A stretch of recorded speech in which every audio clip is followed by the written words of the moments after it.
نیند کے اثرات زائل ہونے کے بعد مجھے اپنے اس حریف سے لچھے دار باتوں میں لطف آنے لگا تھا۔ جب تک میرے دم میں دم ہے میں بھاگتا اور بھگاتا رہوں گا، وہ دعویٰ کرتے ہوئے اس کی آواز پرعزم ہو گئی۔ سنیل کے پکڑے جانے کے بعد میں تنہا ضرور ہو گیا ہوں، لیکن اس کا ایک فائدہ بھی ہوا ہے۔ میں کسی اور کی غلطیوں کا خمیازہ نہیں بھگتوں گا، جو کروں گا صرف اسی کی فکر ہوگی۔ کنکریٹ کے پائپ میں پناہ لینے کے بعد تمہاری سوچ حقیقت پسندانہ ہو گئی ہے، میں نے ہلکے پھلکے تمسکرانہ لہجے میں کہا۔ مذاق مت سمجھو، یہ بات درست ہے۔ اپنی پریشانی کے باوجود وہ میرے مذاق کو سمجھ گیا۔ راج محل میں رہ کر زندگی بہت حسین اور آسان نظر آتی تھی، اس کی صحیح قدر و قیمت کا اندازہ اب ہو رہا ہے۔ کہو تو میں تمہارے لیے کوئی ٹھکانہ تجویز کروں؟ میں نے پوچھا۔ نہیں ڈینی، ابھی وہ وقت نہیں آیا، اس نے دو ٹوک الفاظ میں میری پیشکش مسترد کر دی۔ میں کہہ چکا ہوں کہ اب میں دوسروں کی غلطیوں کا خمیازہ نہیں بھگتوں گا، اپنے فیصلے خود کروں گا، بعد میں یہ خلش نہیں ہوگی کہ دوسروں نے مجھے مروا دیا۔ یہ تمہاری مرضی ہے، میرے دروازے تمہارے لیے کھلے رہیں گے۔ اس سے گفتگو کے دوران یہ نکتہ مسلسل میرے ذہن میں چھپ رہا تھا کہ مسز شیردل سے ملے ہوئے فون نمبر کے ذریعے نرمل کمار کا نام سامنے آیا تھا۔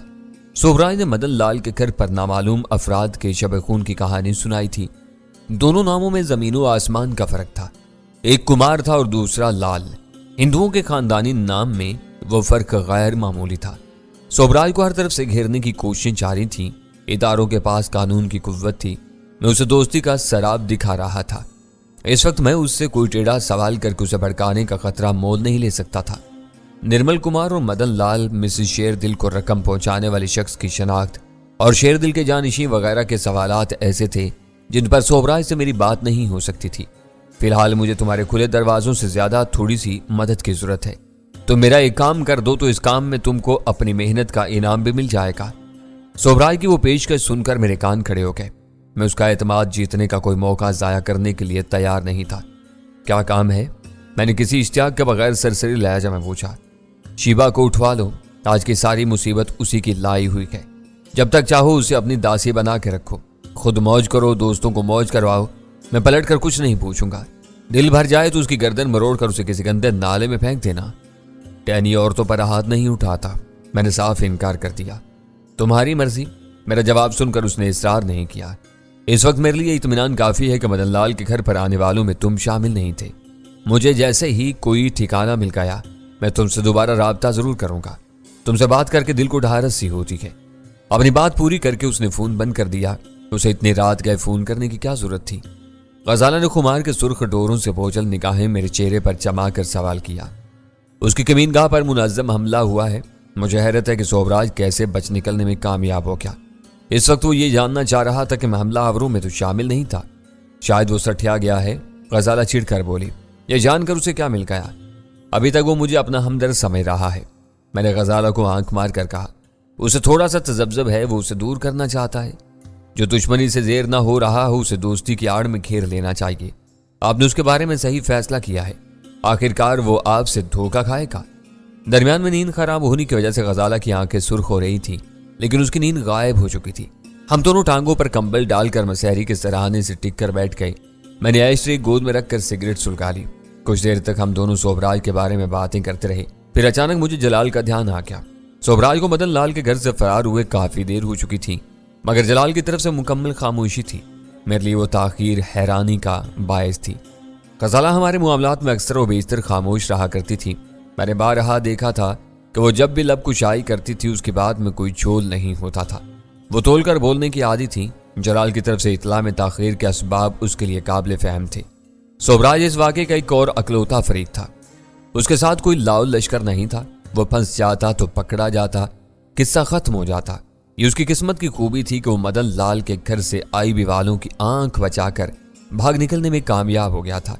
وہ بلایا ہوا تھا، اس نے کنکریٹ کے پائپ میں پناہ لیتے ہی مجھے فون کر ڈالا، لیکن آئی بھی والوں کا معاملہ مختلف تھا۔ سوبرائی کے بیان کے مطابق وہ بڑی نفری لے کر وہاں پہنچے تھے۔ گو اصل مجرم بچ نکلا تھا، مگر وہ جب تک گھر کا ایک ایک حصہ نہ چھان مارتے ان کے لیے یہ باور کرنا مشکل تھا کہ وہ ناکام ہو چکے ہیں۔ اس گھر کے مکینوں کے ساتھ فائرنگ کے تبادلے کے بعد گھر کی مکمل تلاشی اور پھر باجماعت واپسی کے لیے انہیں وقت درکار تھا۔ ان کا سربراہ اپنے ٹھکانے پر واپس پہنچنے کے بعد جلال کو اپنی رپورٹ سے آگاہ کرتا، تب جلال مجھے کچھ بتا سکتا تھا۔ وہ سلسلہ مکمل ہونے کے لیے خاصا وقت درکار تھا۔ ہمیں صبر کے ساتھ انتظار کرنے کی ضرورت تھی۔ غزالہ کی اس وضاحت پر میں نے اپنی زبان بند کر لی، لیکن میرے وجود میں اضطراب کی لہریں کروٹیں لیتی رہیں۔ 5:15 بجے جلال کا فون آ گیا۔ اس کی آواز بے جان اور مورچھائی ہوئی تھی۔ زبردست چوٹ ہو گئی۔ وہ سب کو جل دے کر نکل گیا۔ لیکن یہ کیسے ممکن ہوا؟ میں نے بے ساختہ سوال کیا۔ یہ نہ پوچھو تو بہتر ہے۔ اس کی آواز تلخ ہو گئی۔ ہم دونوں بھی وہاں موجود ہوتے تو شاید اس غلطی کو رونما ہونے سے نہیں روک سکتے تھے۔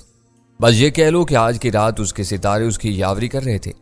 سنا ہے کہ وہاں گولیوں کا تبادلہ بھی ہوا ہے۔ میں نے اپنے ابتدائی سوال کو ترک کر کے سرسری لہجہ میں کہا۔ جلال وہ فکرہ سن کر چونک پڑا۔ تم نے کس سے سن لیا؟ مجھے ابھی بھی کراچی سے رپورٹ ملی ہے۔ وہ فون بند کر کے میں نے تم سے رابطہ کیا ہے۔ کافی دیر پہلے سوبراج کا فون آیا تھا۔ وہ بہت بپھرا ہوا تھا۔ اپنے فرار کے بارے میں وہ کیا کہہ رہا تھا؟ جلال کی آواز میں اضطراب سے مٹایا۔ میں اس پر جرا نہیں کر سکا۔ میں اس سے دوستی کا سوانگ رچا رہا ہوں۔ وہ سلسلہ آج کی گفتگو میں بھی جاری رہا۔ وہ کہہ رہا تھا اور میں سن رہا تھا۔ وہ آپریشن کی ابتدا ہی میں نکلنے میں کامیاب ہو گیا۔ ہاتھے میں کودنے کے بعد انہوں نے اصل عمارت کو چاروں طرف سے گھیرے میں لے لیا تھا۔ سرونٹ کوارٹرز کو سب نے نظر انداز کر دیا۔ وہ وہیں چھپا ہوا تھا۔ مدن لال نے ڈاکوؤں کی آمد کا کھٹکا محسوس کر کے ہوائی فائر کیا تو سب نے پوزیشن لے کر ساری توجہ عمارت پر مرکوز کر دی۔ گولیاں چلنے لگیں اور اسی افراتفری میں سوبراج خاموشی سے نکل بھاگا۔ یہ اس کی ذہانت تھی کہ اس نے پورا گھر چھوڑ کر سرونٹ کوارٹر میں رہنا پسند کیا تھا۔ یہ کیسے اور کب پتہ چلا کہ وہ وہاں تھا؟ کوئی زیر فائرنگ کا تبادلہ ہوا۔ قانون کے نام پر گھر والوں نے گھبرا کر فائرنگ روک دی۔ سارے گھر کی تلاشی لینے کے بعد کچھ بھی ہاتھ نہیں آیا تو مدن لال سے سوبراج کے بارے میں پوچھا گیا۔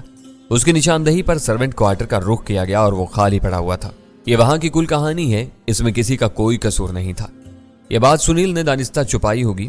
وہ سوبراج کے ساتھ وہیں رہ رہا تھا۔ میں نے کہا، اب اسے اس کے کیے کی مناسب سزا ملنی چاہیے۔ یہ بات کسی کے ذہن میں نہیں آ سکتی تھی کہ سنیل سے گھر کے اس حصے یا کمرے کے بارے میں پوچھا جائے جہاں وہ دونوں روپوش تھے۔ غنیمت ہے کہ یہ بات آسانی سے تمہاری سمجھ میں آ گئی۔ سبب کچھ بھی رہا ہو، میں اس مشن کی ناکامی پر خفت محسوس کر رہا ہوں۔ یہ بیکار باتیں ہیں۔ کام میں اونچ نیچ چلتی رہتی ہے۔ یہ بتاؤ کہ وہاں سے نرمل کمار نامی کوئی شخص ہاتھ آیا یا وہ بھی نکل گیا؟ وہاں سے سوبراج کو پناہ دینے کے جرم میں صرف 2 مرد گرفتار کیے گئے ہیں، مدن لال اور اس کا بیٹا نرمل کمار۔ دونوں صدف مینشن پہنچائے جا چکے ہیں۔ گڈ۔ مجھے خلیش ہے کہ دونوں کے آخری نام مختلف کیوں ہیں۔ ہو سکے تو یہ بات معلوم کر کے مجھے ضرور بتانا۔ میں بے چین رہوں گا۔ کل بلکہ آج سورج طلوع ہونے کے بعد سب کچھ سامنے آ جائے گا۔ میرے آدمی ناکامی کی جھنجھلاہٹ میں ان سے کھایا پیا تک اگلوا لیں گے۔ تم یہ بتاؤ کہ اب سوبراج کیا سوچ رہا ہے؟ وہ بڑے بول رہا ہے، لیکن اس کے اندر ٹوٹ پھوٹ کا سلسلہ شروع ہو گیا ہے۔ مجھ پر پورا یقین نہ ہونے کے باوجود وہ مجھ سے دوستی بڑھانے کا خواہاں ہے۔ یہ کہو کیا وہ خود اپنی قبر کھود رہا ہے؟ وہ اطلاع جلال کے لیے حوصلہ افزا ثابت ہوئی۔ معلوم ہو رہا ہے کہ اس کے تابوت میں آخری کیل تم ہی ٹھوکو گے۔ سوبراج کا معاملہ طول پکڑ گیا ہے۔ اب اسے جلد ختم ہونا چاہیے۔ ایسا نہ ہو کہ وہ مایوسی کے عالم میں دوبارہ تخریبی کارروائیوں کا سلسلہ شروع کر دے۔ ابھی تک وہ اس خوش فہمی میں مبتلا ہے کہ اس سے میرا 2 طرفہ سمجھوتا ہے۔ اس نے شہر میں دہشت گردی کی کوئی حرکت کی تو میں اسے معاف نہیں کروں گا۔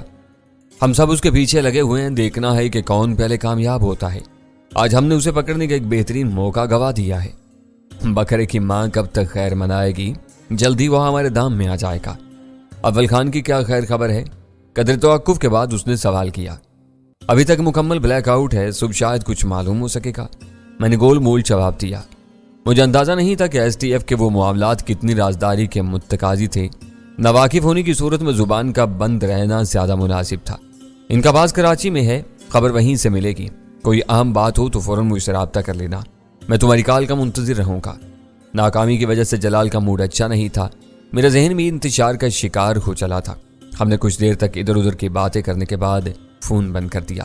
ایک بار نیند خراب ہو جائے تو دوبارہ سونا مشکل ہو جاتا ہے۔ میں دیر تک بستر پر پڑا کروٹیں بدلتا رہا، لیکن نیند میری آنکھوں سے کوسوں دور تھی۔ غزالہ نے مجھ سے پہلے ہتھیار ڈال دیے تھے۔ وہ منہ ہاتھ دھونے کے بعد میری الماری سنوارنے میں مصروف ہو گئی تھی۔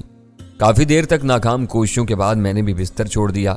ایس ٹی ایف کے آدمیوں میں سے کسی کی نیند خراب کرنے کے بجائے میں نے غزالہ کو ناشتہ تیار کرنے کی ہدایت کی اور خود غسل خانے میں گھس گیا۔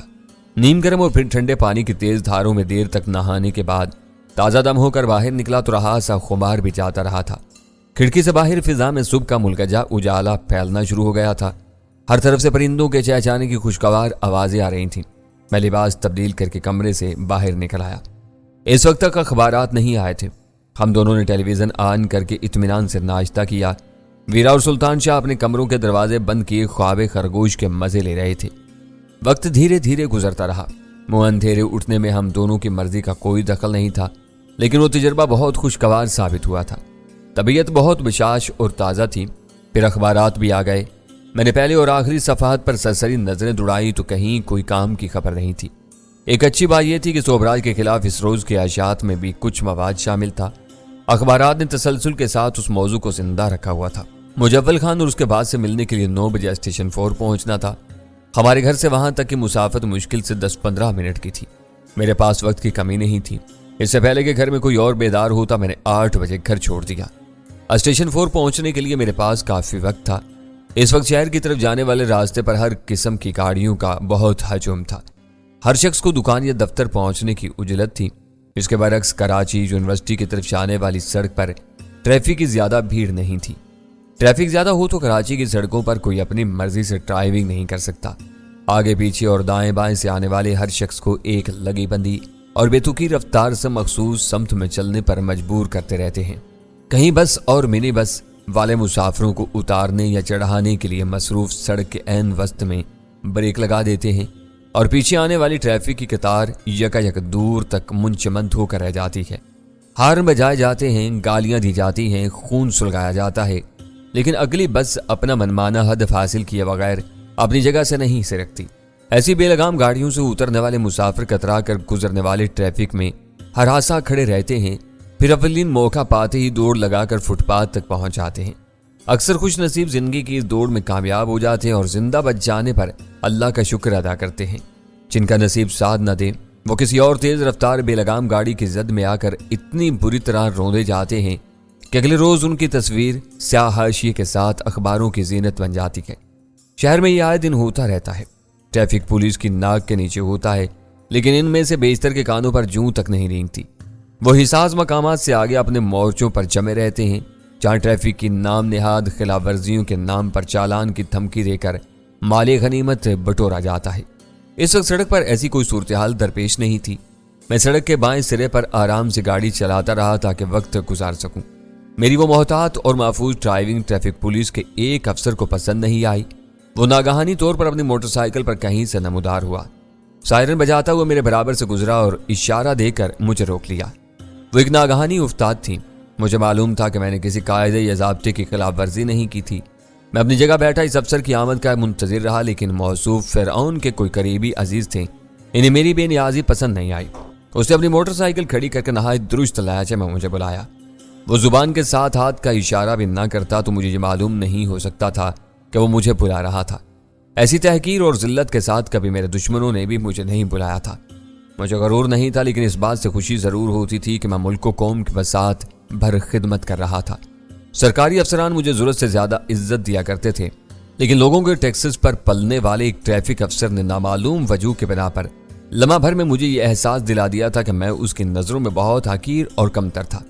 میں اتر کر اس کے قریب پہنچا تو اس نے گاڑی کے کاغذات اور میرے ڈرائیونگ لائسنس کا مطالبہ کیا۔ میں نے نرم لہجے میں اپنا قصور جاننے کی خواہش کی تو اس کی زہریلی زبان مشینی انداز میں چل پڑی۔ اسے میری ڈرائیونگ ناقص، خطرناک اور اناڑیوں جیسی محسوس ہوئی تھی۔ وہ اپنی فرض شناسی کا مظاہرہ کرتے ہوئے مجھے نہ روکتا تو اسے ڈر تھا کہ میں گاڑی فٹ پاتھ پر چڑھا کر کسی راہگیر کو کچل دیتا۔ میں نے اسے لاکھ سمجھانا چاہا کہ میں ڈرائیونگ سے لطف اندوز ہونے کے لیے سست روی کا مظاہرہ کر رہا تھا، لیکن وہ نہ مانا۔ رجسٹریشن بک اور لائسنس پر قابض ہونے کے بعد اس نے چالان کاٹنے کے بجائے مجھے اس کے مضمرات سے ڈرانا شروع کر دیا۔ عدالت میں خواری اور پھر کاغذات کی گمشدگی کے اندیشے ظاہر کیے۔ اس کا مدعا صاف ظاہر تھا کہ میں ان مصائب سے گل خلاصی کے لیے اسے نذرانہ دینے کی معقول پیشکش کروں اور مکھ مکا کر کے اپنی راہ لے لوں۔ سوبراج جیسا قوی اور بارسوخ شخص میرا کچھ نہیں بگاڑ سکا تھا، لیکن اس پولیس والے نے مجھے بے بس کر دیا تھا۔ میرے ذہن پر بھی ضد سوار ہو گئی تھی کہ میں اسے رشوت نہیں دوں گا۔ نتیجہ یہ نکلا کہ اس نے کاغذات کے ساتھ لائسنس بھی رکھ لیا اور کئی دفعات کے تحت میرا چالان کر کے پرچہ مجھے تھما دیا۔ میں نے ان میں سے کسی ایک چیز کی واپسی کا مطالبہ کیا تو اس نے بے رخی سے کہا، کاغذات عدالت میں پیشی کی ضمانت کے طور پر رکھے گئے تھے، لائسنس پر جعلی ہونے کا شبہ تھا، متعلقہ برانچ سے تصدیق کے بغیر وہ واپس نہیں دیا جا سکتا تھا۔ میں خون کے گھونٹ پی کر رہ گیا اور دوبارہ اپنی گاڑی میں آ بیٹھا۔ اس نے میرا کافی وقت برباد کر دیا تھا۔ اس بار میں سست روی ترک کر کے اپنی گاڑی سڑک کے وسط میں لے آیا تاکہ ایک ہی جرم میں دوسرے چالان کی نوبت نہ آ سکے۔ میں گھر سے بہت خوشگوار موڈ میں روانہ ہوا تھا۔ اس پولیس افسر نے میرا موڈ غارت کر دیا تھا۔ غیر ارادی طور پر میرا وہ غصہ گاڑی کے کل پرزوں پر اتر رہا تھا۔ میں کراچی یونیورسٹی کے بارونق گیٹ سے کچھ آگے نکلا کہ میرے موبائل فون کی گھنٹی بجنے لگی اور میں نے جلدی سے موبائل نکال کر کان سے لگا لیا۔ ہر مہذب ملک میں حادثات سے بچنے کے لیے ڈرائیونگ کے دوران موبائل فون کے استعمال کو جرم تصور کیا جاتا ہے، لیکن کراچی بلکہ پاکستان میں یہ فیشن سمجھا جاتا ہے۔ اس وقت تک اس فعل کو ممنوع قرار نہیں دیا گیا تھا۔ وہ کال جلال کی تھی۔ وہ اچھے موڈ میں مجھ سے اول خان کی خیریت پوچھ رہا تھا۔ اس وقت میں اسی سے ملنے جا رہا ہوں۔ ان آخری لمحات میں نے اس سے کچھ چھپانا مناسب نہیں سمجھا۔ صبح سویرے میں اسے ٹال چکا تھا۔ وہ خیریت سے تو ہے نا؟ اس کا موبائل مسلسل بند ہے۔ میں کئی بار اسے رابطہ کرنے کی کوشش کر چکا ہوں، لیکن فون پر ریکارڈنگ آ رہی ہے۔ میں نے زیادہ معلومات کا اظہار نہیں کیا اور سرسری لہجہ میں کہا، بعض اوقات نیٹ ورک مصروف ہوتا ہے، تبھی یہی ریکارڈنگ سنائی دیتی ہے۔ اسے میرا پیغام دے دینا، وقت ملے تو مجھ سے ضرور بات کرے۔ غیر مصدقہ خبروں نے مجھے پریشان کیا ہوا ہے۔ اس کی آواز سے اضطراب ظاہر ہو رہا تھا۔ فکر نہ کرو، تمہارا پیغام مجھ تک پہنچ جائے گا۔ میں نے اسے اطمینان دلایا۔ معلوم ہوتا ہے کہ تم منہ اندھیرے سے جاگ رہے ہو۔ کیا حال ہے تمہارا؟ اچانک اسے یاد آ گیا کہ اس نے میری مزاج پرسی نہیں کی تھی۔ حال ٹھیک ہے، چال بگڑی ہوئی ہے۔ ابھی چالان ہوا ہے میرا۔ زخم تازہ تھا، اس لیے وہ بات بے ساختہ میری زبان پر آ گئی۔ تمہارا چالان ہو گیا؟ اس نے حیرت سے پوچھا، مگر کیوں؟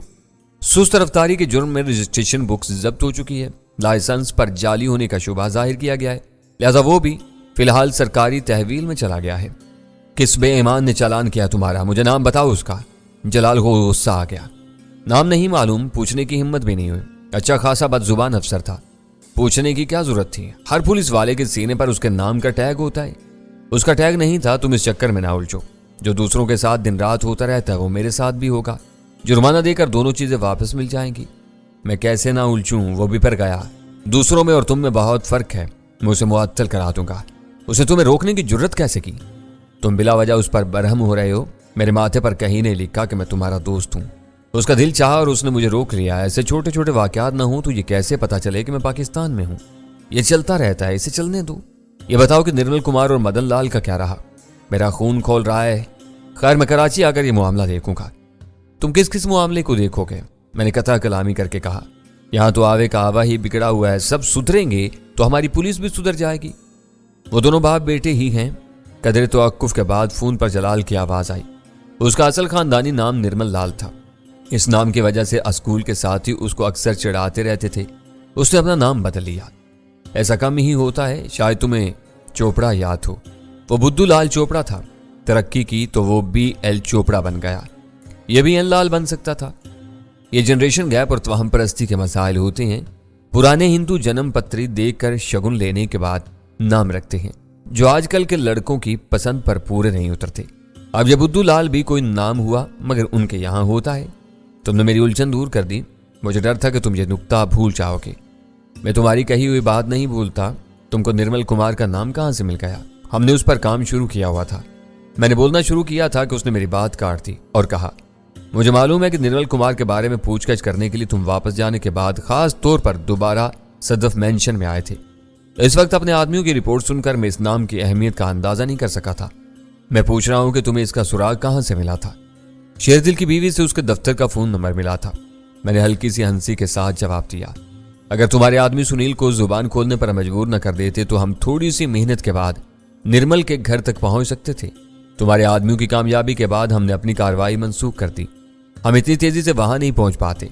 شیردل کی بیوی تم لوگوں سے کہاں ٹکرا گئی؟ اس کی آواز تحیر زدہ تھی۔ یہ لمبی کہانی ہے، یوں سمجھ لو کہ وہ ویرا کے ذہن کی اپج تھی۔ وہ پریشان تھی کہ شیردل کی لاش مردہ گھر میں لاوارث کیوں پڑی ہوئی ہے، اس کے بیوی بچے کہاں ہیں۔ وہ ڈھونڈتی ہوئی اس کے گھر تک پہنچ گئی اور اس نے ویرا کو دیکھتے ہی نرمل کا فون نمبر دے دیا۔ جلال کی آواز استزائیہ ہو گئی، نہیں ڈینی، یہ سب اتنا آسان نہیں تھا۔ اس کے لیے یقیناً خاصے پاپڑ بیلے گئے ہوں گے۔ تم لوگ ہر وقت کچھ نہ کچھ کرتے رہتے ہو، مجھے بھی اس کی ہوا نہیں لگنے دیتے۔ مجھے پوری تفصیل بتاؤ کہ یہ کیسے ہوا۔ ویرا کرتبی عورت ہے۔ میں نے سڑک کو بالکل ویران پا کر دوبارہ گاڑی کی رفتار دھیمی کی اور اسے وہ واقعہ سنانا شروع کر دیا۔ تم چاروں پتھر میں جونک تلاش کر لیتے ہو۔ میرے خاموش ہونے پر اس کی آواز آئی، تم نے شیردل کو ورگلا کر اس کے آدمی سے نک کو مروا دیا اور خطرہ محسوس کر کے شیردل کو بھی راستے سے ہٹا دیا۔ بات وہیں ختم ہو گئی تھی۔ یقین نہیں آتا کہ عورت فاؤنڈیشن والی کہانی اسی وقت کھڑی گئی ہوگی۔ اب نرمل لال یا نرمل کمار ہمارا قیدی ہے، مگر مجھے اب تک یہ پتا نہیں کہ وہ پاپولیشن ویلفیئر کے محکمے کا کوئی سرکاری افسر ہے۔